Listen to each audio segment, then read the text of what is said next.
Praise Lord, जय मसीह की सबको। मैं श्रृंखला कानपुर से एक बार फिर परमेश्वर के सामर्थ्य और मधुर वचन को आपके साथ बांटने के लिए आई हूँ। मैं धन्यवाद देती हूँ उस परमेश्वर पिता का कि उसने आज का सुंदर दिन दिखाया और सुंदर शाम दी हमें कि हम उसके जलाली नाम को फिर से लेने वाले हो सके। और मैं धन्यवाद देती हूँ अनुपम अंकल और शबनम आंटी का कि उन्होंने इस पेज को क्रिएट किया कि इसके माध्यम से परमेश्वर का वचन दूर दूर तक पहुँचे। और मैं धन्यवाद देती हूँ आप सभी का जो अपने बिजी स्केड्यूल से समय निकालेंगे अपने वचन को सुनने के लिए। परमेश्वर आपको बहुत तायत से आशीष दे। तो आइए हम सबसे पहले प्रार्थना करते हैं, उसके बाद स्तुति आराधना करेंगे और उसके बाद आज का जो आत्मिक मन्ना जो परमेश्वर ने ठहराया है उसे हम मिलकर बांटेंगे। तो आइए हम प्रार्थना करते हैं। धन्यवाद धन्यवाद धन्यवाद परमेश्वर पिता, आपका धन्यवाद करते हैं परमेश्वर। जैसा कि लिखा है, जहाँ मेरे नाम से 2 या 3 उपस्थित होंगे मैं उस जगह पर हाजिर होऊंगा। हम मानते हैं परमेश्वर कि जब 2 लोग एक मन होकर एक प्रार्थना करते हैं तो आप हाँ और आमीन में उसका आंसर देते हैं परमेश्वर। मैं प्रार्थना करती हूँ परमेश्वर उन लोगों के लिए जो किसी न किसी बंधन से बंधे हुए हैं परमेश्वर। उन सारे बंधनों को आपके नाम से मैं तोड़ती हूँ परमेश्वर। मैं धन्यवाद देती हूँ परमेश्वर कि आपने हमें अभी तक संभाला है परमेश्वर। आज का पूरा दिन परमेश्वर आपने अपने हाथों में हमें रखा परमेश्वर। मैं प्रार्थना करती हूँ परमेश्वर कि आगे आने वाले समय को भी परमेश्वर आप अपनी इच्छा के अनुसार हमारे जीवन में कार्य करिए परमेश्वर। हमारी नहीं बल्कि अपनी इच्छा आप हमारे जीवन में पूर्ण करिए परमेश्वर। मैं धन्यवाद देती हूँ अनुपम अंकल और शबनम आंटी का परमेश्वर, जिन्होंने इस पेज को क्रिएट किया परमेश्वर। आप उन्हें बहुत तायत से आशीष दे परमेश्वर। और इस पेज पर परमेश्वर जो भी लोग जुड़ते हैं, जो भी आत्मिक मन्ना को परमेश्वर ग्रहण करते हैं, उनके जीवन में परमेश्वर 70-80 नहीं बल्कि 100 गुना फल लाए परमेश्वर ये आत्मिक मन्ना। मैं प्रार्थना करती हूँ परमेश्वर उन बच्चों के लिए जिनका भी एग्ज़ाम हो गया है, रिजल्ट आया है परमेश्वर, अपनी जॉब के लिए, अपने करियर के लिए एक नई शुरुआत कर रहे हैं परमेश्वर। उनके जॉब को अच्छे तरीके से परमेश्वर वो करने पाएँ और उनका करियर परमेश्वर बहुत अच्छा हो। मैं प्रार्थना करती हूँ परमेश्वर जो इस टाइम बीमारियों के बिस्तरों में पड़े हैं उनके साथ होइए, उनको अपने लहू वाले छिदे हुए हाथों से छूइए परमेश्वर, उन्हें चंगाई दीजिए। मैं प्रार्थना करती हूँ परमेश्वर बुजुर्गों के लिए जो हमारे घरों में है परमेश्वर, उनकी उम्र को और बढ़ाइए परमेश्वर। मैं प्रार्थना करती हूँ परमेश्वर हर एक व्यक्ति के लिए परमेश्वर। मैं प्रार्थना करती हूँ हर व्यक्ति की आत्मिक उन्नति के लिए परमेश्वर। परमेश्वर आप उनके वचन रूपी मन्ना को परमेश्वर हर एक जन के दिलों में परमेश्वर बोइए परमेश्वर। मैं प्रार्थना करती हूँ आज का जो भी वचन है परमेश्वर, उसके ज़रिए से आप बहुतों की ज़िंदगी से बात करिए परमेश्वर। बहुत सारी आत्माएं बचाई जाए परमेश्वर। मैं प्रार्थना करती हूँ परमेश्वर आगे आने वाले समय को आपके हाथों में सौंपती हूँ। इस छोटी सी प्रार्थना को आपके प्यारे बेटे यीशु नासरी के नाम से मांगती हूँ, सुनिए और ग्रहण कीजिए, आमीन। तो आइए हम सबसे पहले स्तुति आराधना करते हैं, क्योंकि हमें पता है जब हम स्तुति आराधना करते हैं तो हम अपने दिल रूपी खेत को बोते हैं, उस बीज के लिए जोतते हैं, आत्मिक मन्ना के लिए जोतते हैं। तो आइए हम स्तुति आराधना करते हैं। और आज का जो गीत है वो है आवाज़ उठाएंगे हम साज बजाएंगे, है यीशु महान अपना ये गीत सुनाएंगे। तो आइए इस गीत के माध्यम से हम उस परमपिता परमेश्वर की स्तुति करें, आराधना करें, जिसने इस सृष्टि को रचा है, हमें और आपको बनाया है और अपने हाथों से बनाया है। आवाज़ उठाएंगे हम साज बजाएंगे, है यीशु महान अपना ये गीत सुनाएंगे। आवाज़ उठाएंगे संसार की सुंदरता में, है रूप जो तेरा ही, इन चांद सितारों में है अक्स जो तेरा ही। संसार की सुंदरता में है रूप जो तेरा ही, इन चांद सितारों में है अक्स जो तेरा ही। महिमा की तेरी बातें हम सबको बताएंगे, है यीशु महान अपना ये गीत सुनाएंगे, आवाज उठाएंगे, हम साज बजाएंगे, है यीशु महान अपना ये गीत सुनाएंगे। दिल तेरा खजाना है एक पाक मोहब्बत का, था पा न सका कोई, सागर है तू उल्फत का। दिल तेरा खजाना है एक पाक मोहब्बत का, था पा न सका कोई, सागर है तू उल्फत का।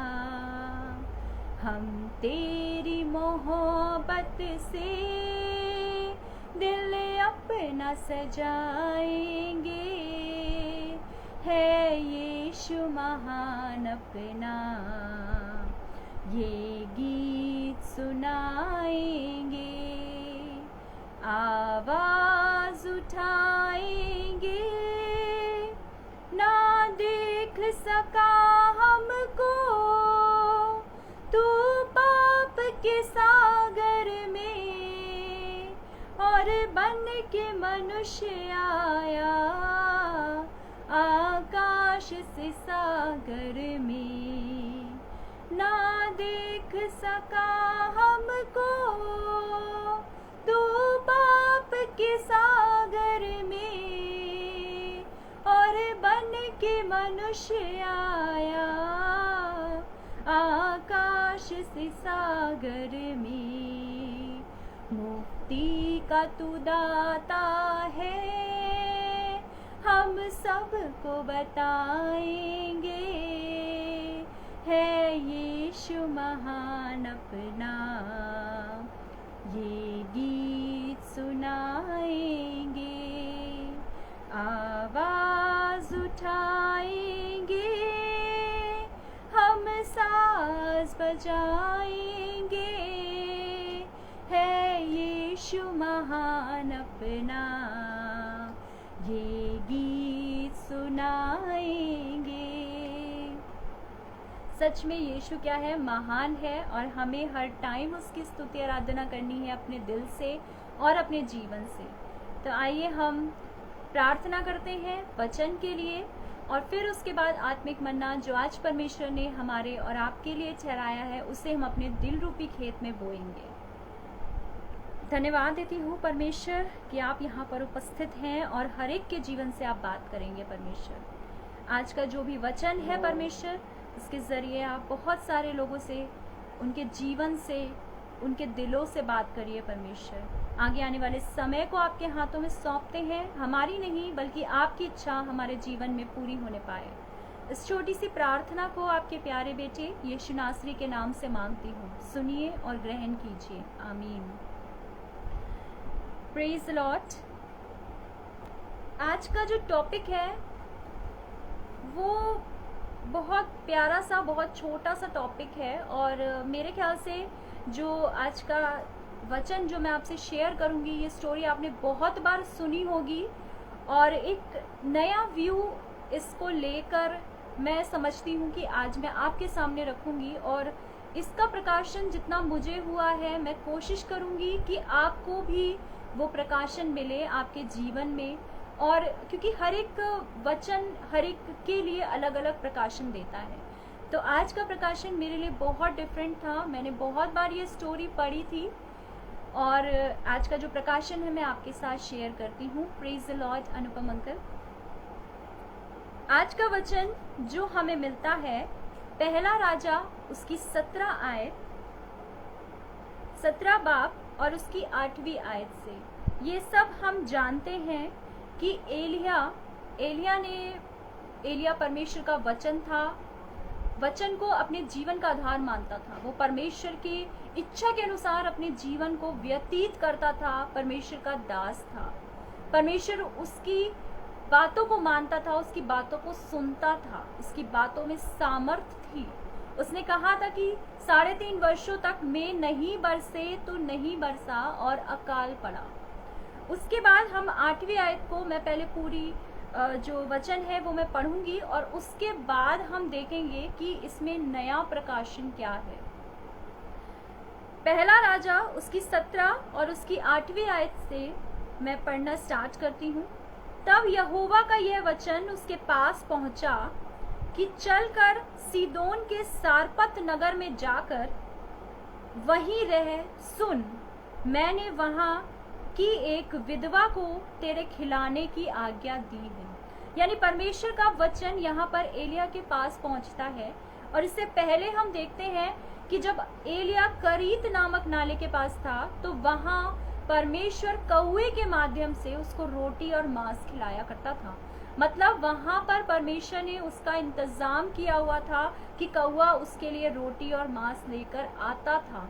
लेकिन यहाँ पर परमेश्वर का वचन दोबारा से एलिया के पास पहुंचता है और क्या पहुंचता है कि तुम्हें चलकर कहाँ जाना है, सारपत नगर पे जाना है और वहां पर मैंने एक विधवा को तुम्हारे खिलाने के लिए क्या करा है, आज्ञा दी है। सो वे वहां से चल दिया और सारपत को गया। नगर के फाटक के पास पहुंचकर उसने क्या देखा कि एक विधवा लकड़ी बीन रही है। उसको बुलाकर उसने कहा, किसी पात्र में मेरे पीने का थोड़ा सा पानी ले आ। तो आइए हम देखते हैं कि आज का प्रकाशन क्या है। हम ये मानते हैं कि अगर एक छोटा सा कमरा है या एक बड़ा सा कमरा है या 100 एकड़ जमीन है, 1 एकड़ जमीन है, ऐसा लिखा हुआ है कि अगर उसके नाम से 2 या 3 उपस्थित होंगे तो परमेश्वर उस जगह पर होगा, उस जगह पर आशीष होगी, उस जगह पर चंगाई होगी, उस जगह पर बरकत होगी। वो जगह मैटर नहीं करती कि कितनी बड़ी है, कितनी छोटी है, लेकिन अगर आप एक मन होकर एक जगह इकट्ठे होंगे तो परमेश्वर आपके जीवन में भी कार्य करेगा। हम ये मानते हैं।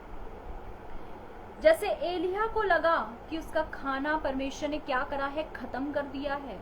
जब हमारी जिंदगी में भी ऐसा बहुत बार होता है कि जब हम देखते हैं कि एक रास्ता जो बहुत समय से हमारे लिए खुला हुआ था और कुछ समय के लिए वो रास्ता कुछ समय के बाद बंद हो जाता है, तो हमें लगता है कि परमेश्वर ने हमारे रास्ते को क्या करा है, बंद करा है। लेकिन यहाँ पर परमेश्वर ने कौवे के लिए, जो कौवा रोटी और मांस लेकर आता था एलिया के लिए, उसके लिए वो रास्ता बंद किया पर एक दूसरा रास्ता खोला कि उसे सारपत की एक विधवा खाना खिलाएगी। यानी हमारे जीवन में भी बहुत बार ऐसा होता है, जब हमारी जिंदगी में बहुत सारे रास्ते बंद हो जाते हैं तो हम नेगेटिव होने लगते हैं। लेकिन हमें इस बात पर यकीन करना है कि परमेश्वर रास्ता खोलता है, वो एक रास्ता बंद करता है तो 2 रास्ते हमारे लिए खोलता है। Praise the Lord. अगर आपकी जिंदगी में आपको ऐसा लगता है कि आपकी जिंदगी में बहुत बार ऐसा होता है कि कोई रास्ता आपका, कोई जरिया आपका बंद हो जाता है, तो आप घबराइए मत। परमेश्वर ने अगर एक रास्ता बंद किया है तो वो आपके लिए 2 रास्ते खोलेगा। उसके बाद हम क्या देखते हैं कि जब उसको ये वचन मिलता है तो वो सारपत नगर के लिए जाने लगता है।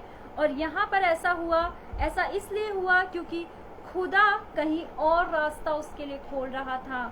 और यहाँ पर एलिया ने जब वो गया, सारपत नगर गया, तो उसने उस विधवा के पास जाकर क्या बोला, वहां पर परमेश्वर ने उस विधवा के लिए, उस विधवा को मुहैया कराया था उसकी मदद के लिए। कभी कभी परमेश्वर ऐसे लोगों को हमारे मदद के लिए भेजता है जिनके पास कुछ भी नहीं होता है, हमें लगता भी नहीं है कि वो भी हमारी मदद कर सकते हैं, लेकिन हम जानते हैं कि परमेश्वर ये दिखा सकता है कि वो कुछ नहीं से भी बहुत कुछ कर सकता है। Praise the Lord. हमारी ज़िंदगी में ऐसे बहुत से एग्जाम्पल होंगे जब हमें लगता है कि सामने वाला पर्सन हमारी हेल्प नहीं कर पाएगा, लेकिन परमेश्वर ने उसको हमारे पास भेजा था, क्योंकि परमेश्वर जानता है कि वो कुछ नहीं से भी बहुत कुछ करा सकता है। Praise the Lord. क्योंकि हम उस व्यक्ति को प्रेस करने लगेंगे, हम उस व्यक्ति को मानने लगेंगे कि इसने हमारी मदद करी थी, लेकिन परमेश्वर ने उसको एक विधवा ठहराई उसके लिए कि वो उसको क्या करे, खाना खिलाएगी। एलिया जब वहां जाता है तो जब हम देखते हैं इसकी 10वीं आयत में, सो वे वहां से चल दिया और सारपत को गया। नगर के फाटक के पास पहुंचकर उसने क्या देखा कि एक विधवा लकड़ी बीन रही है। उसको बुलाकर उसने किसी पात्र में मेरे पीने को थोड़ा सा पानी ले आ, ऐसा कहा। यानी एलिया ने सबसे पहले क्या मांगा, पानी मांगा। और उसके बाद वाले आयत में देखते हैं, जब वह लेने जा रही थी तो उसने उसे पुकार के कहा, अपने हाथ में एक टुकड़ा रोटी भी मेरे पास लेती आ। यानी उसने मांगा, जबकि परमेश्वर का वचन उसके पास पहुंचा था कि मैंने तेरे लिए एक विधवा को ठहराया है, वो तुझे खिलाएगी, जो हमने पहले वचन पढ़ा था। यानी हम और आपके जीवन में बहुत बार ऐसा होता है कि परमेश्वर एक रास्ता बंद करता है और दूसरा खोलता है, लेकिन यहाँ ये बात इम्पोर्टेंट है कि एलिया ने पहले पानी मांगा और उसके बाद उसने खाना मांगा। उसने ये नहीं सोचा कि परमेश्वर ने इसको आज्ञा दी थी, परमेश्वर ने अगर मुझे ये परमेश्वर का वचन मेरे पास ये पहुंचा कि तुम्हें सारपत नगर में जाना है, तो परमेश्वर का वचन विधवा के पास भी पहुंचा होगा कि कोई एलिया नाम का व्यक्ति आएगा, उसे तुम्हें खाना खिलाना है। लेकिन नहीं, उसने खुद पहले पानी मांगा और उसके बाद उसने खाने को मांगा। जब आपको परमेश्वर किसी कलीसिया में भेजता है, जब आपको परमेश्वर किसी मीटिंग में भेजता है, जब आपको परमेश्वर इवन ऑनलाइन वचन सुनने के लिए आपके दिल में डालता है, तो आप वहां पर चुप मत रहिए, क्योंकि आप यहाँ पर खुद नहीं आए हैं, बल्कि परमेश्वर के द्वारा भेजे गए हैं। जैसे एलिया वहां पर खुद नहीं आया था, परमेश्वर ने एलिया को भेजा था, लेकिन किसका उद्धार करने के लिए, किसका उद्धार करने के लिए, उस विधवा का उद्धार करने के लिए भेजा था। एलिया ने वहां पे पानी मांगा, फिर रोटी मांगा। आपने खुदा से कोई चीज मांगी और खुदा ने वो आपको बहुत आयत से दी, तो आप और चीजें मांगिए, आप और ब्लेसिंग्स मांगिए अपनी लाइफ में, क्योंकि हमें पता है बाइबल में लिखा है, मांगो तो मिलेगा। बहुत सारे लोग अपनी ब्लेसिंग्स को खो देते हैं क्योंकि वो मुंह खोल के नहीं मांगते हैं।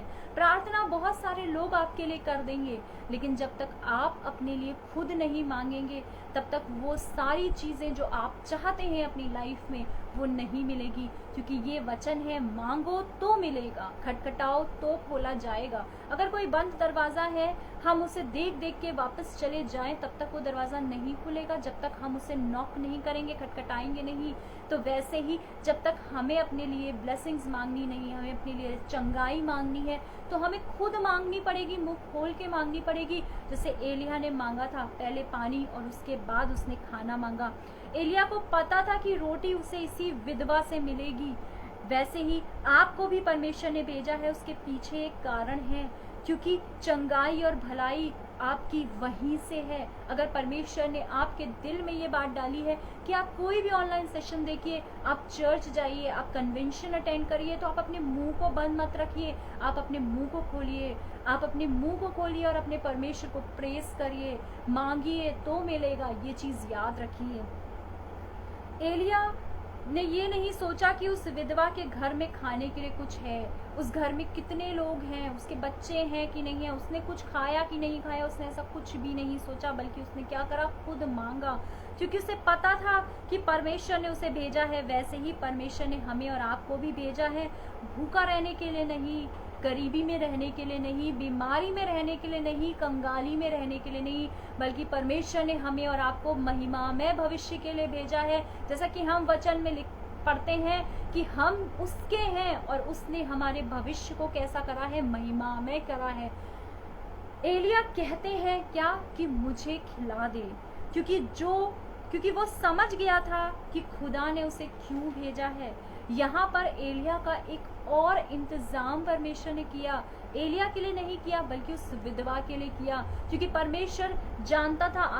आगे जो मैं वर्सेस पढ़ रही हूँ उसमें आपको क्लियर होगा कि परमेश्वर ने यहाँ पर सारपत नगर में एलिया को क्यों भेजा। इसके बाद 11 आयत में हम देखते हैं, जब वह लेने जा रही थी तो उसने उसे पुकार के कहा, अपने हाथ में एक टुकड़ा रोटी भी मेरे पास लेती आ। उसने कहा, तेरे परमेश्वर यहोवा के जीवन की शपथ, मेरे पास एक भी नहीं रोटी नहीं है, केवल घड़े में मुट्ठी भर मैदा और कुप्पी में थोड़ा सा तेल है, और मैं 2 लकड़ी बीन कर लिए जाती हूँ कि अपने और अपने बेटे के लिए उसे पकाऊं और हम उसे खाएं फिर मर जाएं। एलिया ने उससे कहा, मत डर, जाकर अपनी बात के अनुसार कर।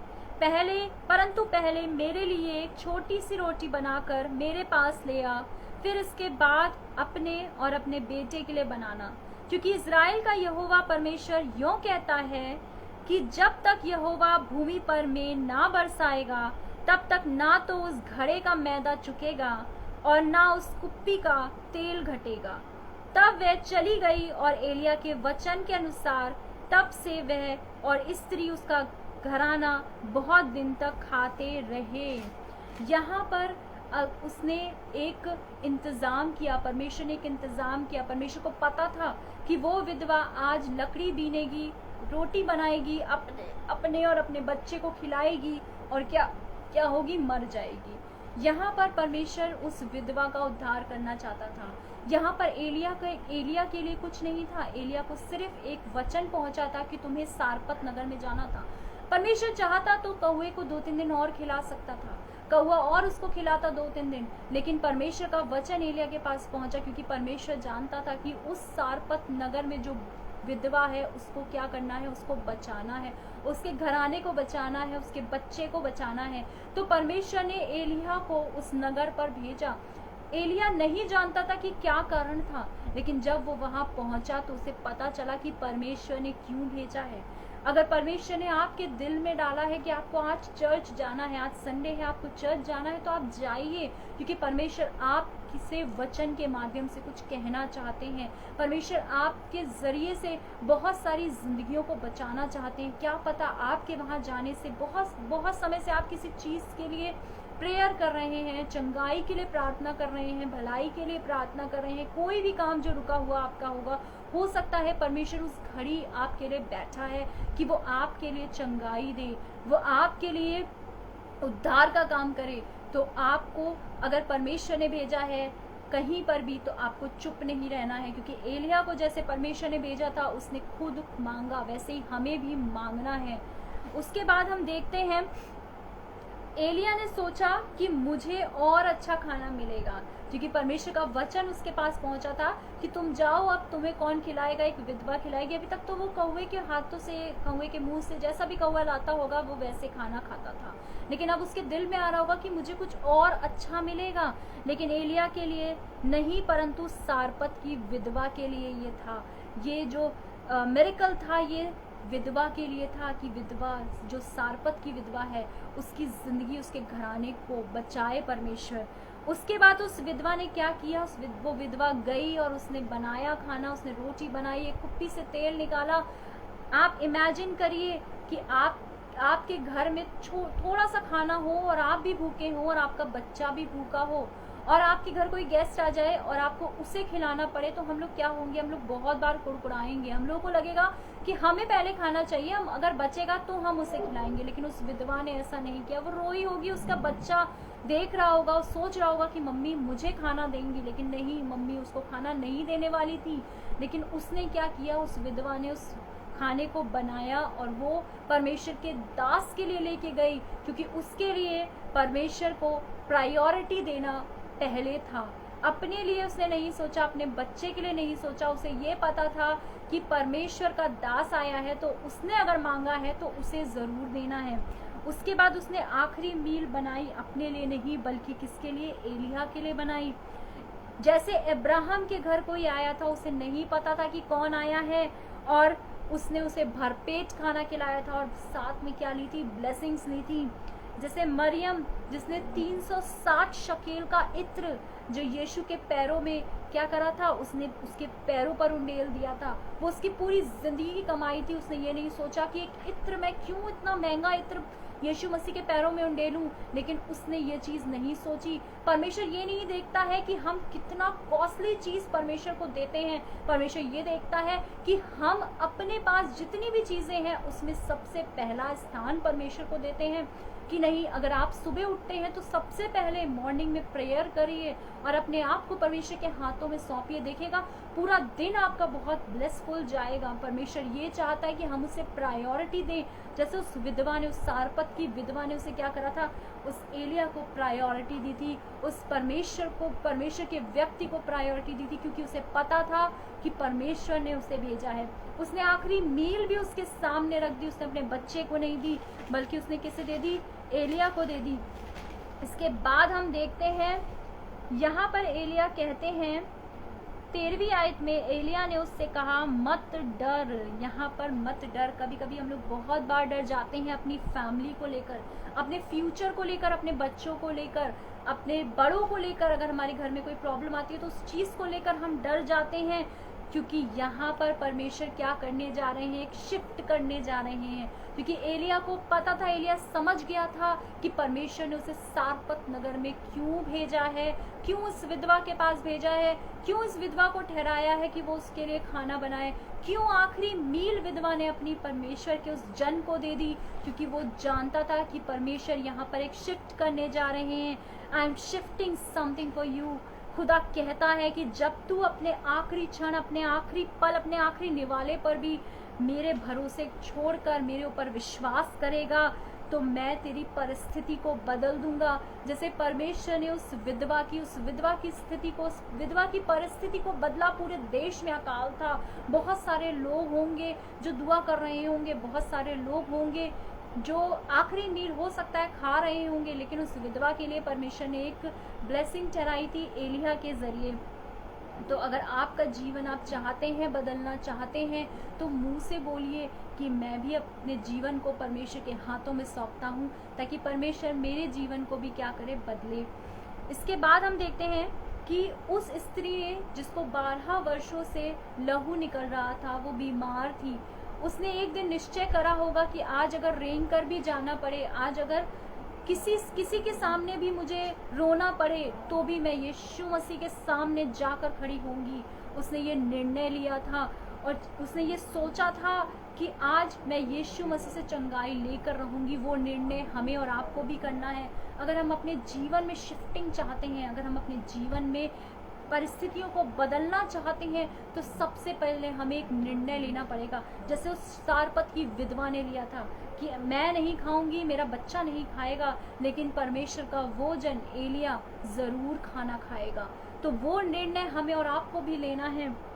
जैसे बरतिमाई जो कि जन्म से अंधा था, उसने भी निर्णय लिया कि आज मुझे चाहे चिल्लाना पड़े, आज मुझे चाहे कितने लोग कुछ भी कहें, लेकिन मैं यीशु मसीह को अपनी पूरी आवाज़, पूरी सामर्थ्य से पुकारूंगा, ताकि मैं भी क्या करूं, देख पाऊं। वो क्या था, जन्म से अंधा था। If you need a blessings be obedient, क्योंकि आज्ञा मानना तभी होता है, तभी सक्सेसफुल होता है। ब्लेसिंग्स तभी आती हैं जब हम आज्ञा मानते हैं। जैसे कि सारपत की जो विधवा थी, यहाँ पर हम देखते हैं लिखा है क्योंकि इज़राइल का परमेश्वर यहोवा यूँ कहता है कि जब तक यहोवा भूमि पर में ना बरसाएगा, तब तक ना तो उस घड़े का मैदा चुकेगा और ना उस कुप्पी का तेल घटेगा।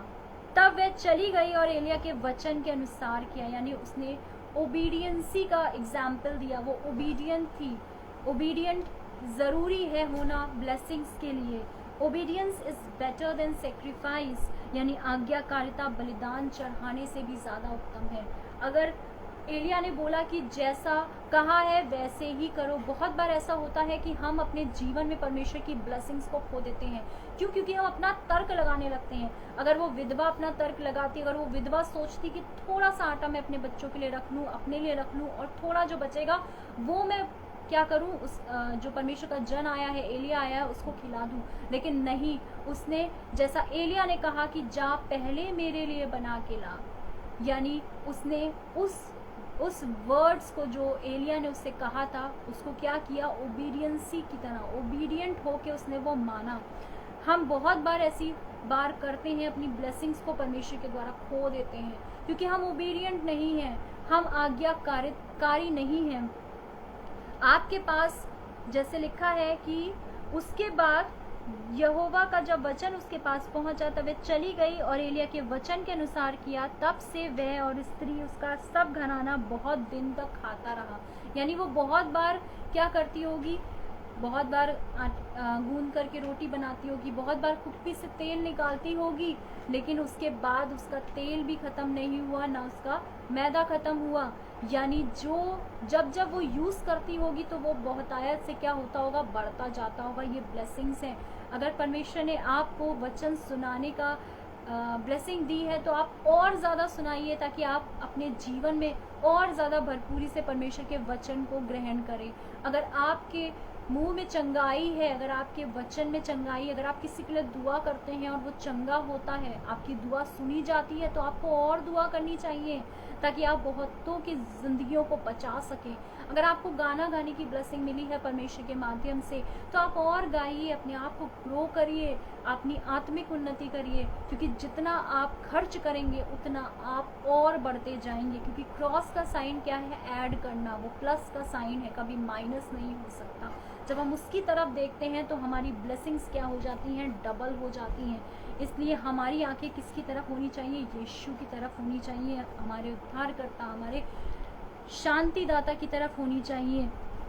जैसे अय्यूब, ये शैतान ने उसकी परीक्षा ली थी, लेकिन शैतान ये नहीं जानता था कि अय्यूब की जो खुशी है, अय्यूब का जो सुख है वो दुनियावी चीज़ों में नहीं है, बल्कि वो परमेश्वर को अपने जीवन का आधार मानता है। बल्कि उसकी जो खुशी है वो कौन है, परमेश्वर है। जैसे उसके पास हम स्टार्टिंग में पढ़ते हैं अय्यूब फर्स्ट, और उसकी दूसरी और तीसरी आयत में हम देखते हैं कि उसके 7 बेटे और 3 बेटियां उत्पन्न हुई।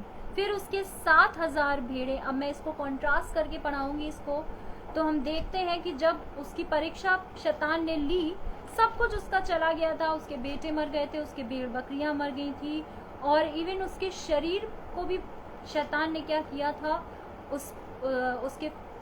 उसको रोग हो गया था, वो बहुत परेशान हो गया था। लेकिन उसने तब भी परमेश्वर को नहीं छोड़ा, क्योंकि उसे पता था कि उसकी जो खुशी है वो कौन है, वो परमेश्वर है। और उसके बाद हम देखते हैं कि उसके पास क्या थी, फिर उसके पास 7,000 भेड़ बकरियां थी। यानी पहले उसके पास 7,000 भेड़ बकरियां थी, और जब उसने परीक्षा अपनी पास करी, जब उसने शैतान को हराया अपने विश्वास से, तो हम देखते हैं कि उसके बाद उसके पास कितनी, पहले 7,000 भेड़ बकरियां थी, और उसके बाद वो परमेश्वर ने 14,000 भेड़ बकरियां दी, यानी जस्ट दुगनी। और फिर हम देखते हैं उसके पास 3,000 ऊंट थे, और परमेश्वर ने उसके बाद क्या दिए, 6,000 ऊंट दिए। उसके पहले हम देखते हैं उसके पास 500 जोड़ी बैल थे, परमेश्वर ने उसे 1,000 जोड़ी बैल दिए। और 500 गधियां थी, परमेश्वर ने उसे 1,000 गधियां दी। और बहुत ही दासियां थी, और परमेश्वर ने उसे बहुत आयत से दिया, मतलब जस्ट डबल करके दिया। और उसके जो बच्चे थे, उसके बाद उसके 7 बेटे और 3 बेटियां उत्पन्न हुई, और उस नगर में उनके बेटों और बेटियों के बराबर कोई सुंदर व्यक्ति नहीं था। यानी परमेश्वर जब देते हैं तो ब्लेसिंग्स देते हैं, तो दुगनी ब्लेसिंग्स देते हैं। तो हमें और आपको भी अपने जीवन को सारपत की विधवा की तरह रखना चाहिए कि अगर एलिया ने बोला कि पहले मेरे लिए लेकर आ, तो उसने अपने बच्चे को भी नहीं देखा, वो सबसे पहले बनाकर एलिया के लिए लेकर गई, और उसको ब्लेसिंग्स मिली कि उसका खत्ता कभी खाली नहीं रहा, जब तक कि जो एलिया ने बोला था कि हाँ, जब तक कि मेघ नहीं बरसेगा, तब तक, जब तक कि सूखा पड़ा रहेगा, तब तक तुम्हारा खत्ता भरपूर रहेगा। और वैसे ही रहा। अगर आपके जीवन में भी परमेश्वर ये चाहते हैं, तो आप अपने जीवन में भी परमेश्वर को प्रायोरिटी दीजिए, पहला स्थान दीजिए, और परमेश्वर आपके जीवन को ब्लेसिंग से भर देंगे। तो इन्हीं इंक्रेजिंग वर्ड्स के साथ मैं आज का सेशन ख़त्म करती हूँ, और आशा करती हूँ कि परमेश्वर ने आपके लिए, आपके जीवन के लिए आज के वचन को निर्धारित किया था। आपने बहुत कुछ सीखा आज के वचन के माध्यम से, एक नया प्रकाशन लिया, क्योंकि हम बहुत बार ये स्टोरी सुनते थे और हर बार हम एलिया के ऊपर लेकर जाते थे, पर आज का प्रकाशन मेरा जो था वो सारपत की विधवा की तरफ था। तो मैं आशा करती हूँ कि परमेश्वर ने बहुत सारी जिंदगियों से बात करी होगी, और जो अब आने वाले रिकॉर्डेड सेशन को देखेंगे परमेश्वर उन्हें भी बहुत आयत से आशीष देगा। तो आइए हम अंतिम प्रार्थना करते हैं और उसके बाद आज का सेशन हम खत्म करेंगे। धन्यवाद परमेश्वर आज की संगति के लिए परमेश्वर, और हमें पता है आप यहाँ पर उपस्थित थे, आपने हर एक के जीवन से बात करी परमेश्वर। मैं प्रार्थना करती हूँ अनुपम अंकल और शबनम आंटी के लिए परमेश्वर, उनके जीवन को बहुत आयत से आशीष दें परमेश्वर। उनके जीवन में परमेश्वर आप ब्लेसिंग्स परमेश्वर बहुत बहुत बहुत ब्लेसिंग्स दीजिए परमेश्वर। वो अपना प्रतिफल किसी भी रीति से ना खोने पाए परमेश्वर। आज का जो भी वचन परमेश्वर आज जो लाइव सुना है लोगों ने और जो रिकॉर्डेड सुनेंगे परमेश्वर, उनके जीवन में आज का वचन कार्य करने वाला हो पाए परमेश्वर। आगे आने वाले समय को आपके हाथों में सौंपती हूँ परमेश्वर। आप हमारी जिंदगियों से परमेश्वर काम लीजिए परमेश्वर, और जो भी परमेश्वर लोग इस टाइम मनों में प्रार्थना कर रहे हैं उनका हाँ और आमीन में आंसर दीजिए। इस पेज के लिए मैं प्रार्थना करती हूँ, इस पेज पर परमेश्वर अपना आशीष भरा हाथ रखिए। इस पेज पर कलीसिया की लाइन जो है वो बहुत लंबी हो परमेश्वर। आगे आने वाले समय को आपके हाथों में सौंपते हैं। इस छोटी सी प्रार्थना को आपके प्यारे बेटे यीशु नासरी के नाम से मांगते हैं, सुनिए और ग्रहण कीजिए, आमीन। Praise the Lord. जय मसीह की सब।